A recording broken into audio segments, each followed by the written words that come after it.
Hello दोस्तों, विद्यार्थी education channel में आपका स्वागत है। और आज हम पढ़ने वाले हैं कक्षा 10 की गणित में प्रश्नावली 1.1। ओके, तो इसी के साथ प्रश्नावली 1.1 का प्रश्न नंबर 1 हम हल करेंगे और समझेंगे। ठीक है, देखिए इसमें ये प्रश्न नंबर 1 है। इसमें लिखा हुआ है निम्नलिखित संख्याओं का HCF ज्ञात करने के लिए यूक्लिड विभाजन एल्गोरिथम का प्रयोग कीजिए। ठीक है, तो यूक्लिड विभाजन एल्गोरिथम क्या होता है, इसके पहले आपको कुछ बेसिक समझने की आवश्यकता है। ठीक है, तो हम क्वेश्चन से पहले कुछ बेसिक फंडामेंटल्स जो इसके स्ट्रक्चर हैं, जो नियम है, वो समझ लेते हैं कि यूक्लिड एल्गोरिथम होता क्या चीज़ है। ठीक है, तो जैसे आपने कक्षा 4-5 में भी पढ़ाया जाता है, एक सूत्र आपने पढ़ा होगा। ये सूत्र था, पीछे आपने कक्षा 4-5 में पढ़ा होगा। भाज्य बराबर भाजक गुणे भागफल प्लस शेषफल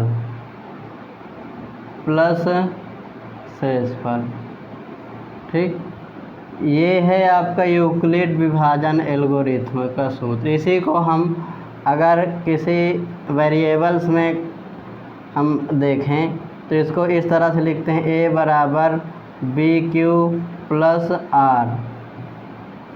यहाँ पर A क्या है, A भाज्य है, B क्या है, भाजक है, Q क्या है, भागफल है, और R क्या है, रिमाइंडर में शेषफल है। ठीक है, अच्छा, HCF और LCM तो सब लोगों को मालूम ही होगा।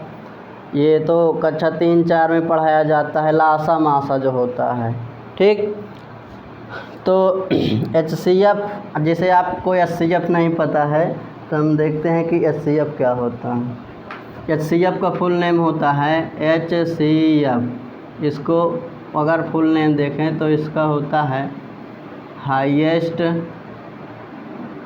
कॉमन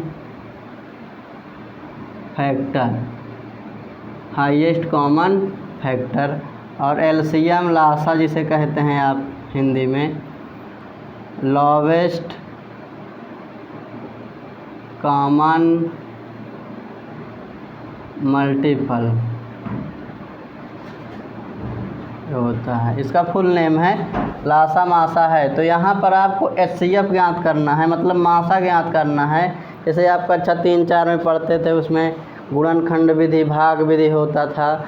तो ये आपको कक्षा 10 में पढ़ना है। एक यूक्लिड विधि होती है, उस विधि से आपको पढ़ना है।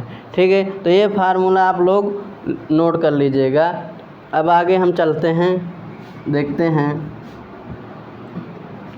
ठीक है,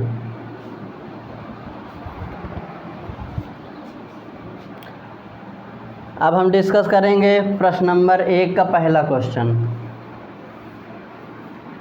तो प्रश्न नंबर 1 का पहला क्वेश्चन कैसे करेंगे, सबसे पहले आपने पढ़ा होगा मासा ज्ञात करने की भाग विधि। पहला क्वेश्चन क्या है, ये पहला क्वेश्चन है 135 और 225 का मासा ज्ञात करना है। किसका 135 और 225 का मासा ज्ञात करना है। ठीक, मासा मतलब वही HCF होता है। ठीक, तो सबसे पहले हम कोई भी सवाल जब भी करना शुरू करें, जो भी संख्याएं दी हुई हैं उनको पहले आरोही क्रम में लिख लें। आरोही क्रम पहले हम लिख लेते हैं। तो आरोही क्रम तो ऐसे ऑलरेडी है, लेकिन जैसे कभी ना हो, आरोही क्रम में ना दिया हो, तब आपको बना लेना है आरोही क्रम में। आरोही क्रम में लिख लो। ठीक है, तो आरोही क्रम में क्या होता है, छोटे से बड़े की ओर। तो छोटे से बड़े की ओर हो जाएगा सबसे पहले 135, और 135 से बड़ा 225। अब देखो ये कैसा चिन्ह आ गया, ये less than and greater than जो होता है छोटा बड़ा बताता है। जो छोटा है उसकी तरफ नोक होगी और जो बड़ा है उसकी तरफ इसका मुंह फैला होगा। ठीक, तो ये मतलब ये बता रहा है कि 135 छोटा है और 225 बड़ा है। तो अब हम इसका मासा ज्ञात करेंगे। ठीक है, तो मासा कैसे निकालेंगे, देखिए भाग विधि से जैसे आप करते थे पहले ऐसे कहिए 135 से भाग दीजिए 225 में। 225 में भाग करेंगे कितने बार जाएगा, एक बार जाएगा। एक बार गया, यहाँ लिखिए, घटाइए, 5 में से 5 गए 0, 2 में से 3 नहीं घट रहे, 1 हासिल लेगा, 12 में से 3 जाएंगे 9 आया। अब 9 से देखिए, जैसे आपने कक्षा 3-4 में पढ़ा होगा, याद हो, नहीं तो फिर से आप ध्यान दीजिएगा कि वही चीज़ चल रहा है। 90 का भाग किस में देंगे, 135 में। ठीक है, क्योंकि आगे कोई संख्या है नहीं तो हम रिपीट करके इस 90 का भाग इसमें दे देंगे। ठीक, तो 90 का भाग इसमें दीजिए, कितने बार जाएगा, 90 दुनाई 180 हो जाएगा, तो एक बार ही करेंगे, पहाड़ा पढ़ेंगे। ठीक, तो 5 में से 0 जाएगा तो कितना आएगा 5, इधर 3 में से 9 नहीं गए, एक हाथ से 13 में से 9 जाएंगे, कितना आएगा 4। ठीक है, अब 45 आ गया, 45 का भाग दे दीजिए। अब 45 का भाग इसमें देंगे, इसमें नहीं देंगे, इसमें देंगे। ठीक, 90 में 45 से भाग दीजिएगा, 45 दुनाई 90 हो जाए, कट जाएगा पूरा। इसको घटाए, शेषफल कितना है 0 आ गया। ठीक, तो यहाँ पर जो हमारा आंसर होगा, जो HCF होगा, ये होगा HCF, तो यही होगा। ठीक, लेकिन क्वेश्चन कह रहा है, क्वेश्चन ये नहीं कह रहा है कि आप भाग विधि से लगा दीजिए, क्वेश्चन कह रहा है कि यूक्लिड विधि से लगाना है। ठीक, यूक्लिड विधि जैसे, अब देखो यूक्लिड विधि कैसे होगी। ठीक, तो यूक्लिड विधि से अब हम कर रहे हैं। ठीक, आंसर तो आ गया, लेकिन ठीक है, अब हम यूक्लिड विधि से करेंगे, यूक्लिड विभाजन एल्गोरिथम। ठीक, यूक्लिड विधि में अभी हमने बताया कि फार्मूला क्या होता है, भाज्य बराबर भाजक गुणे भागफल प्लस शेषफल। ठीक, ये फार्मूला है, इसी पर हमको चलना है। ठीक, स्टेप बाय स्टेप चलना है। ठीक, तो हम स्टेप बाय स्टेप चलेंगे। ठीक, तो स्टेप 1 में हम लेंगे, स्टेप 1 में हमने भाग दिया था 135 का 225 में। तो 135 का 225 में जब हमने भाग किया था तो ये इतनी कहानी बनी थी फर्स्ट स्टेप में। तो यहाँ पर अच्छा एक चीज़ और जानना ज़रूरी है कि भाज्य किसे कहते हैं, भाजक किसे कहते हैं, भागफल किसे कहते हैं, शेषफल किसे कहते हैं। ठीक है, तो देखिए, जिसमें भाग दिया जाता है इसको, बीच वाले को इसे भाज्य कहेंगे। ठीक, और जिसका भाग दिया जा रहा है, ठीक, इसको भाज्य कहेंगे, इसे भाजक कहेंगे, और उधर जो आंसर आता है उसे भागफल कहेंगे, नीचे जो शेष आता है उसे शेषफल कहेंगे। तो यहाँ पर भाज्य क्या है, भाज्य है 225। फर्स्ट स्टेप में भाज्य क्या है 225 बराबर भाजक कितना है 135 गुणे भागफल कितना आया है 1 आया है, प्लस शेषफल कितना आया है 90 आया है। ठीक है, ये तो पहला स्टेप हुआ।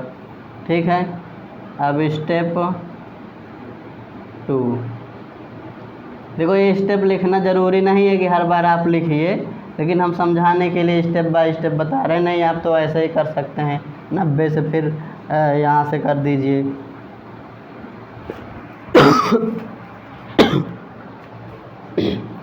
ये उन बच्चों के लिए होता है जो बच्चे बहुत कमज़ोर हैं, उनको बहुत ब्रीफ में समझाना पड़ता है।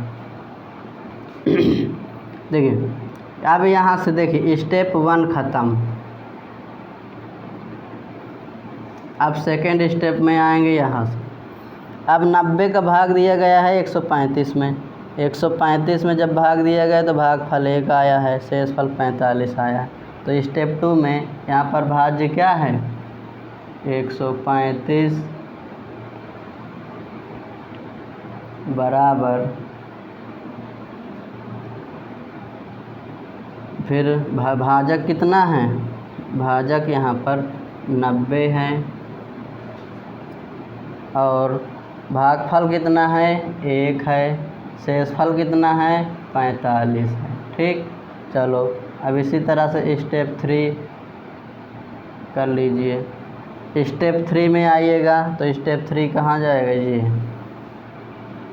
तो स्टेप 3 में, अब स्टेप 3 में जाएंगे तो यहाँ भाज्य कितना है, भाज्य यहाँ पर है 90 बराबर, भाजक कितना है 45, भागफल कितना है 2 है और प्लस शेषफल कितना है, शेष कितना है 0। ठीक, तो जब शेषफल 0 आ जाए, ठीक, जब शेषफल 0 आ जाए तब उसका भाजक आंसर होगा, या तो आप ऐसे सीधे इसको कर दीजिए 45 ही आएगा, चाहे यहाँ से सीधे ऊपर वाले को ले लीजिए और फिर चाहे इसी लाइन में आप भाजक को ले लीजिए। जो भाजक होगा वही आपका HCF होगा। HCF कितना आएगा 45 आया, यही आपका आंसर होगा, उत्तर। ठीक है, समझ में आई बात? चलिए ठीक, आगे बढ़ते हैं। नेक्स्ट क्वेश्चन,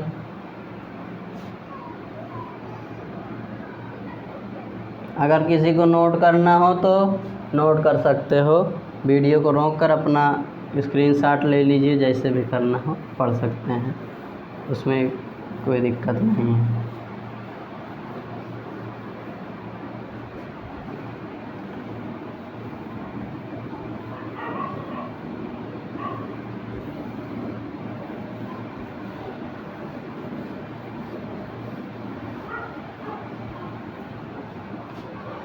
अब इसके बाद आता है सेकंड क्वेश्चन।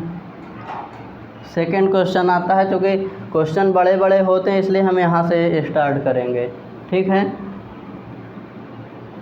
तो 196 का भाग देंगे, 196 का भाग किस में दे देंगे 38,220 में, भाग करिए। अब आ रहा है 382, 196, 19 दूना 38, 38 380, 2 बार नहीं जाएगा, 1 बार ही जाएगा। तो 196 को घटाइए, कितना आएगा, 12 में से 6 गए 6, फिर घटाएंगे 18 में से 9 गए 9, 18 नहीं होगा, एक हासिल दे दिया था, तो 7 बचा, 17 में से 9 गए 8, यहाँ 2 बचेगा, 2 में से 1 गए 1, फिर उतार लेंगे इस वाले 2 को। अब भाग दीजिए, 196 का भाग 1862 में दे दीजिए। ठीक, 19 दूना 38, 19 तिक 57, 19 चौक 76, 19 छक्के 19 सत्ते 19 अट्ठे 19 नयम 171, 186, 9 बार जाएगा, 9 बार। 9 का पहाड़ा पढ़िए, इसमें पहाड़ा ऐसे पढ़ लिया करिए, 196 में 9 का गुणा कर लीजिए, 9 छक 54, 9 9 81, 81 में यहाँ से 5, 81 5 86, 9 91 9 8 17, 1764 आएगा। तो 1764 घटा दीजिए, 12 में से 4 गए 8, 5, 15 में से 6 गए 9, यहाँ 7 7 में 7 गए कुछ नहीं, 1 में से गए कुछ नहीं। ठीक है, अब आप उतार लेंगे, क्या उतार लेंगे 0। अब कितनी बार जाएगा 19 पचा 95, 5 बार जाएगा।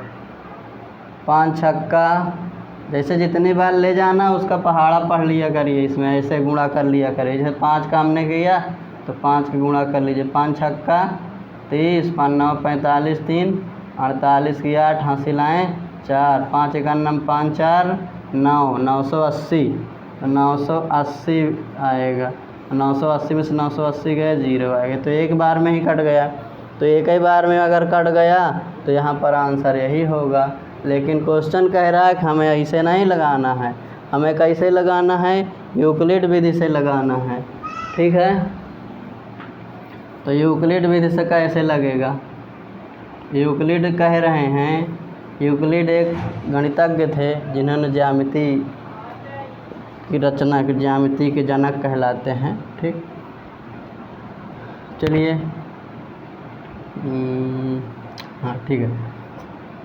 अभी हमने बताया भाज्य बराबर क्या था, भाजक गुणे भागफल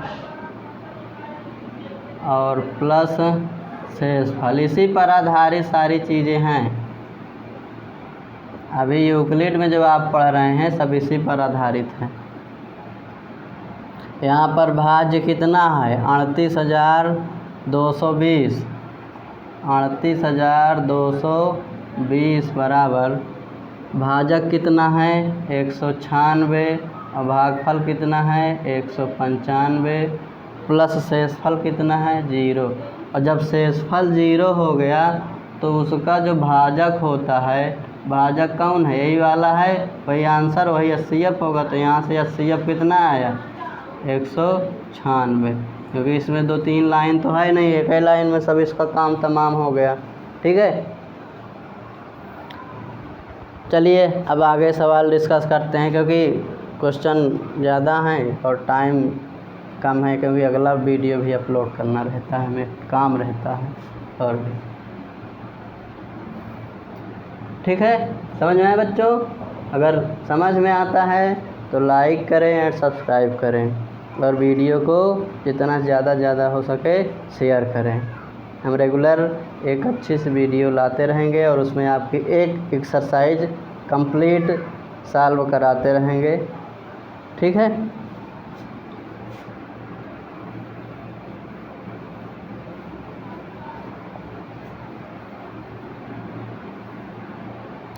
तो ये वाला क्वेश्चन और ये वाला 2 ख़त्म हो चुके हैं। ठीक,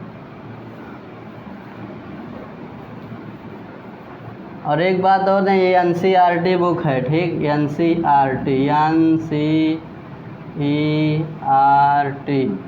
ठीक है, NCERT मैथ है। ठीक,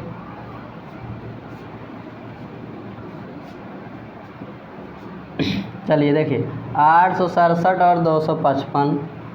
अब इसमें आपको कन्फ्यूजन हो जाएगा, हमने पहले बता दिया। इसको पहले आपको क्या लिख लेना है, आरोही क्रम में लिख लेना है। ठीक, आरोही क्रम में लिखेंगे तो 255 पहले आएगा, नहीं 55 होगा, हमने 25 लिख दी।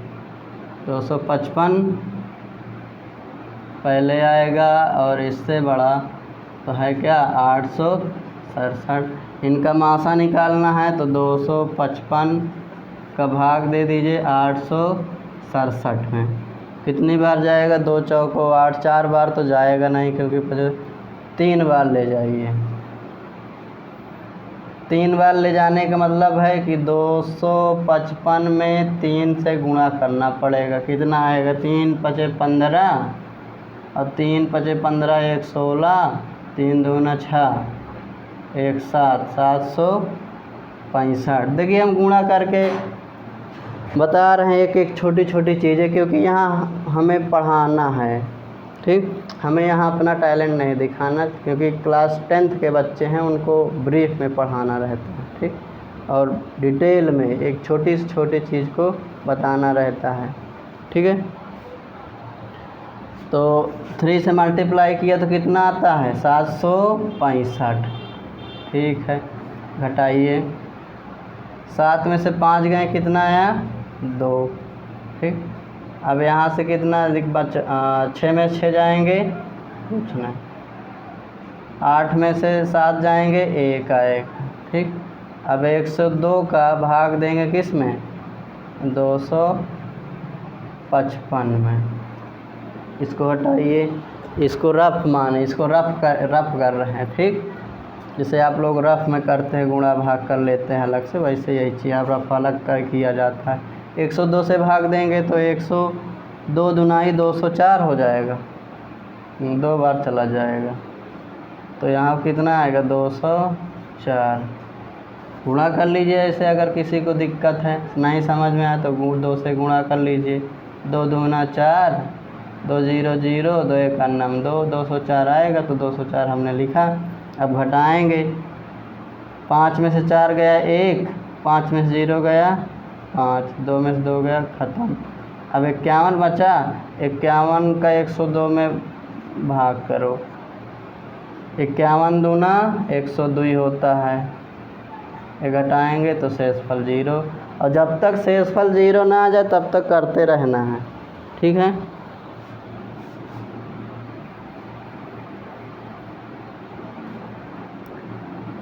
जब तक शेषफल न आ जाए तब तक इसको ऊपर वाले को नीचे लाके उसमें भाग करते रहना है, ठीक। अब हमें यूक्लिड विधि से करना है, ठीक। इसको कैसे करना है, यूक्लिड विधि से। यूक्लिड विधि क्या है, भाज्य बराबर भाजक गुणे भागफल और प्लस शेषफल। यही है a बराबर बी क्यू प्लस आर, यही चीज़ है, ठीक।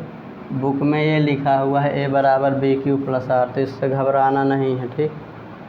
बहुत बच्चे तो इसको देख लेते गए, अंग्रेजी में लिखा हुआ है, क्या है, तो वही है, बस इसको भाज्य को a लिख दिया है, भाजक को b लिख दिया है, भागफल को q लिख दिया है, और प्लस आर रिमाइंडर है, ठीक। रिमाइंडर माने शेषफल होता है। तो फर्स्ट स्टेप में आप आएंगे, शेष कितना फर्स्ट स्टेप में ये है, ठीक। यहाँ पर भाज्य कितना है, बीच वाले को भाज्य कहते हैं, ठीक। 867 बराबर भाजक कितना है 255, पूरे भागफल कितना है 3 है, और प्लस शेषफल कितना है 102 है, ठीक है। अब सेकेंड स्टेप में यहाँ से आपको आना है ये, ठीक। यहाँ से भाज्य कितना है 255 है, बराबर भाजक कितना है 102 है, गुणे भागफल कितना है 2 है, प्लस शेषफल कितना आया है 51 है, ठीक। फिर थर्ड स्टेप में ये आएगा, ठीक। यहाँ से भाज्य कितना है 102 है, बराबर भाजक कितना है 51 है, और भागफल 2 है, और शेषफल कितना है 0 है।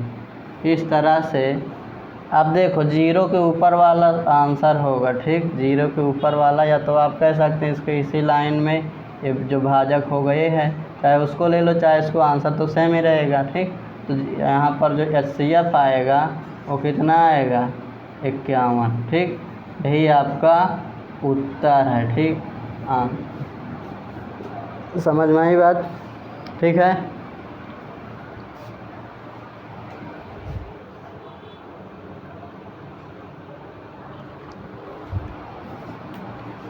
चलिए ठीक है, अब अगले क्वेश्चन पर चलते हैं।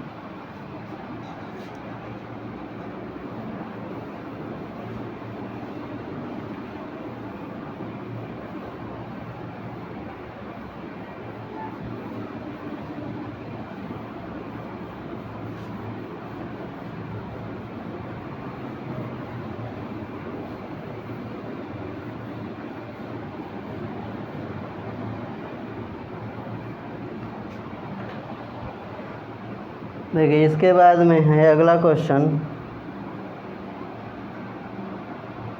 अगला क्वेश्चन है प्रश्न नंबर 2। प्रश्न नंबर 2 है, थोड़ा और पीछे से लिखते हैं क्योंकि जगह नहीं रहती है, दिक्कत हो जाती है।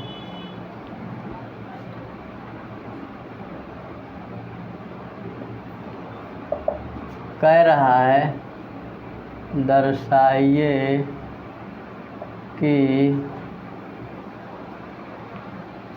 कोई भी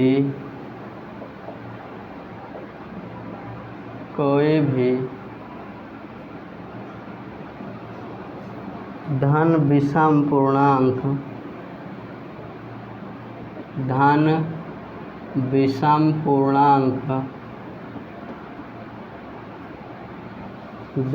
पूर्णांक 6 क्यूब प्लस 1 या 6 क्यूब प्लस 3 या 6 क्यूब प्लस 5 के रूप का होता है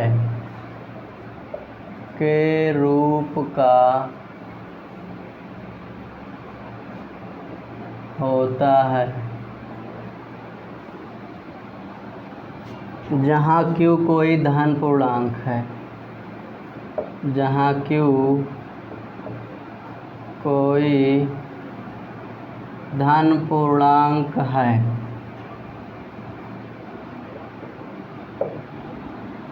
चलिए, अच्छा यहाँ आ गई धन विषम पूर्णांक। अच्छा, पूर्णांक तो हमने पहले बताया था, जो पिछली कक्षाएं हैं उनमें हम पढ़ा चुके हैं पूर्णांक कितने टाइप के होते हैं। पूर्णांक 2 प्रकार के होते हैं, एक धन पूर्णांक होता है, एक ऋण पूर्णांक। धन कौन से होते हैं? जो धन में होता है उन्हें धन पूर्णांक कहते हैं, जिनमें ऋण लगा होता है और ऋण पूर्णांक होते हैं। ठीक। जीरो कैसा पूर्णांक है? जीरो ना तो धन पूर्णांक है ना तो ऋण पूर्णांक है, उदासीन पूर्णांक होता है। ठीक। तो सबसे पहले सम और विषम का नेचर क्या होता है वो जान लेते हैं। सम संख्याएं कैसी होती हैं, विषम संख्याएं कैसी होती हैं। अभी हम क्वेश्चन पर नहीं आ रहे हैं, थोड़ा बेसिक चीज़ है। ठीक। नोट पॉइंट पर चाहे आप नोट कर सकते हैं। ठीक। नोट पॉइंट पर सम संख्याएं क्या होगी?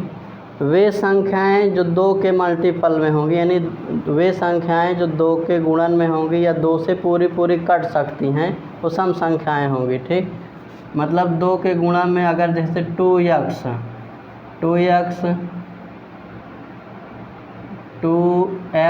प्लस 2, इस तरह की जितनी भी संख्याएं होंगी, 2x plus 2, 2x plus 4, 2x plus 6, 2x plus 8। ठीक। ये सब संख्याएं क्या होंगी? ऐसे की जो संख्याएं होती हैं आप इन्हें कहेंगे। ठीक। इन्हें आप कह सकते हैं कि क्या ऐसी संख्याएं हैं? ये सम संख्याएं होंगी। ठीक। मतलब x का मतलब यहाँ पर कोई भी संख्या हो सकती है। ठीक। कोई प्राकृतिक संख्या हो सकती है। ठीक। तो ये क्या है? सम संख्या। अगर 2x plus 2, 2x plus 4, 2x plus 6, 2x plus 8 इस टाइप से कोई संख्याएं मिल रही हैं तो आप उन्हें सम संख्या कह सकते हैं। ठीक। इसी में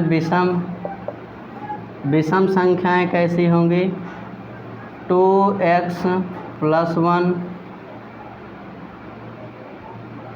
2x प्लस 2 नहीं, 2 नहीं है, 2 तो सम संख्या है। 2x plus 3, 2x plus 5, 2x बीच में कामा लगा है। ठीक। 2x प्लस 7 और 2x प्लस 9। ये कैसी संख्याएं होंगी? ये होंगी विषम संख्याएं। अगर इस नेचर में, मतलब इस स्ट्रक्चर में कोई आती हैं संख्याएं तो उन्हें आप कहेंगे कि क्या हैं? विषम संख्याएं हैं। ये क्या हैं? विषम संख्याएं हैं। ठीक। बात समझ में आई? अब x की जगह पर ये देखिए चर राशियाँ होती, x की जगह पर p, q, st कुछ भी हो सकता है, वो अलग चीज़ है। आप बीजगणित में पढ़ेंगे 2x, x, y, z वो सारी चीज़ें होती हैं, पढ़े भी होंगे। ठीक। तो सम संख्याएं किस टाइप की होंगी? 2x 2x+2 टाइप की हो सकती हैं, 2x+4 टाइप की हो सकती हैं, 2x+6 टाइप की हो सकती हैं। जैसे मान लो देखो, जैसे हमने लिख दिया 8, ठीक, तो 8 को हम ऐसे लिख सकते हैं 2 गुणे 3 और प्लस 2, ठीक। 8 क्या एक सम संख्या है, तो इसको 2 के 2 तिहाई 6 और 6 2 8 के बराबर, तो सम संख्या हो जाएगी कि नहीं। बात समझ में आई। तो इसी वे में आज हम इसको समझते हैं, ठीक। आप इसको नोट कर लीजिएगा, ठीक है।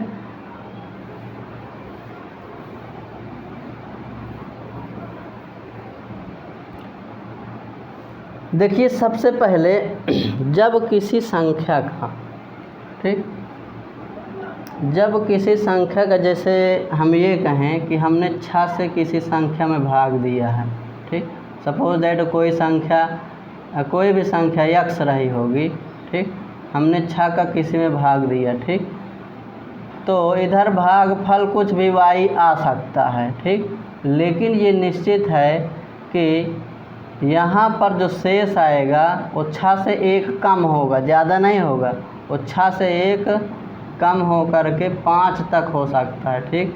यानी 5 तक समझें तो यहाँ पर जो शेषफल आएगा वो 0 भी आ सकता है, 1 भी आ सकता है, 2 भी आ सकता है, 3 भी आ सकता है, 4 भी आ सकता है, 5 भी आ सकता है।